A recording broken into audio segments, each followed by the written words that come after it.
नमस्कार, PGS news में आपका स्वागत है। पीजीएस न्यूज हर रोज लाता है हरियाणा से जुड़ी सभी महत्वपूर्ण और काम की खबरें, तो बिना समय गवाए जान लेते हैं। पहले जानते हैं मौसम का हाल। हरियाणा में कई दिन लगातार तेज धूप निकलने के बाद बुधवार सुबह अचानक मौसम में बदलाव हुआ। सुबह से 6 जिलों में धुंध छाई हुई है। इनमें करनाल, पानीपत, सोनीपत, कैथल, जींद और झज्जर शामिल है। जींद और कैथल में दृश्यता न के बराबर रही। पानीपत के शहरी एरिया में विजिबिलिटी 50 मीटर तक और ग्रामीण एरिया में 0 रही। मौसम विभाग का कहना है कि 31 जनवरी से 3 फरवरी के दौरान कहीं कहीं हल्की से मध्य दर्ज की बारिश हो सकती है। अभी भी रात का पारा सामान्य से 2.2 डिग्री तक कम है। पिछले 24 घंटे में इसमें 0.4 डिग्री की बढ़ोतरी हुई है। नारनौल में रात का पारा 2.4 डिग्री रहा। यह सामान्य से 5.1 डिग्री तक कम आंका गया है। दिन के तापमान में 1.2 डिग्री की कमी आई है। हालांकि अभी भी यह सामान्य से 2.5 डिग्री तक ज्यादा है। आगे समाचारों में हरियाणा सरकार ने पटवारियों और दलालों के बाद अब करप्ट तहसीलदारों की लिस्ट भी तैयार कर ली है। इसमें 47 तहसीलदारों के नाम शामिल हैं। सरकार को मिले खुफिया विभाग के इनपुट में कहा गया है कि इन तहसीलदारों ने गलत तरीके से रजिस्ट्रियां की हैं। खास तौर पर धारा 7A को अनदेखा किया,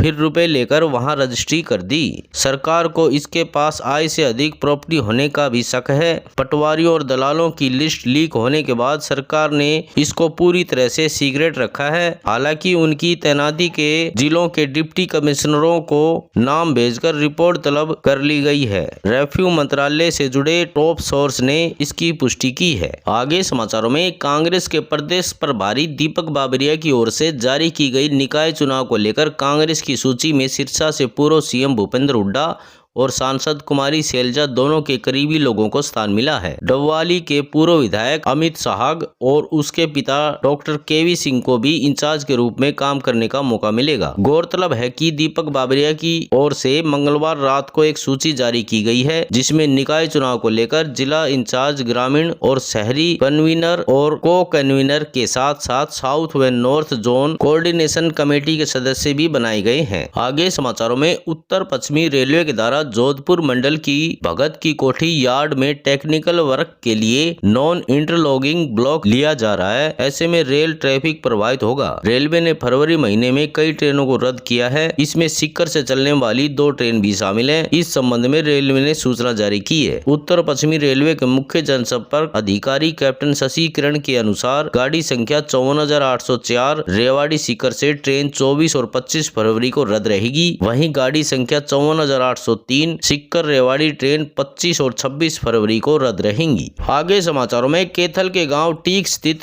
प्रदेश के एकमात्र संस्कृत विश्वविद्यालय से हटाए गए अध्यापकों ने अब जल्द ही मुख्यमंत्री व शिक्षा मंत्री से मिलने का निर्णय लिया है। वे मंत्रियों से मिलकर उन्हें विश्वविद्यालय में चल रहे हड़ताल के बारे में जानकारी देंगे। साथ ही सरकार से अपनी बहाली की मांग भी करेंगे। हटाए गए प्रोफेसर डॉक्टर मनोज, ओमवीर, सुमन, पूनम व जसवीर सिंह का कहना है कि विश्वविद्यालय प्रबंधक ने हिंदी, लोक प्रशासन, विज्ञान व अन्य कई विषय पाठ्यक्रम को आधुनिक बताकर बंद करवा दिया है। ये विषय देश भर के सभी संस्कृत विश्वविद्यालयों में पढ़ाए जा रहे हैं।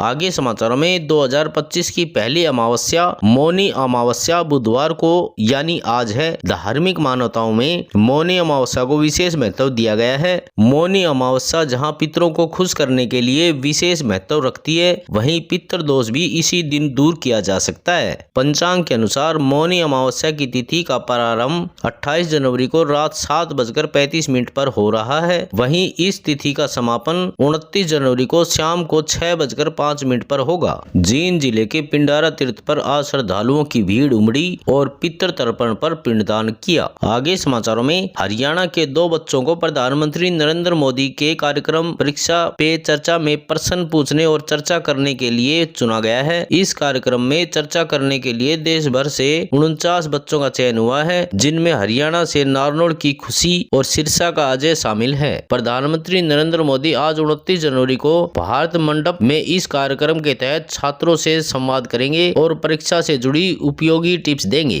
आगे समाचारों में हरियाणा के सरकारी स्कूलों के छात्र पंजाब और हिमाचल प्रदेश से पढ़ने में कमजोर हैं। इसका खुलासा वार्षिक शिक्षा स्थिति रिपोर्ट 2024 की रिपोर्ट में हुआ। रिपोर्ट में दिया गया है कि ग्रामीण सरकारी स्कूलों में 8वीं के केवल 43.1% छात्र ही भाग ले सकते हैं। यह 2022 में 49.5% की तुलना में 6.4% अंकों की गिरावट है। इसकी तुलना में पंजाब 58% के साथ सबसे आगे है। इसके बाद हिमाचल प्रदेश 44% के साथ दूसरे स्थान पर है। विभाजन टेस्ट में 1 से 3 अंक संख्या को 1 अंक संख्या से विभाजित करके हल करना शामिल था। आगे समाचारों में डेरा सच्चा सौदा का मुखी राम रहीम 7.5 साल बाद सिरसा डेरे में पहुंच गया है। 5 फरवरी को दिल्ली विधानसभा चुनाव की वोटिंग से करीब 1 हफ्ते पहले उसे 30 दिन की पैरोल मिली। सजा के बाद वह पहली बार सिरसा डेरा पहुंचा है। सूत्रों की माने तो राम रहीम 6 फरवरी तक सिरसा में रहेगा और उसके बाद वह उत्तर प्रदेश के बागपत आश्रम में चला जाएगा। आज समाचारों में बस इतना ही। कल मिलते हैं और नई खबरों के साथ। तब तक के लिए नमस्कार।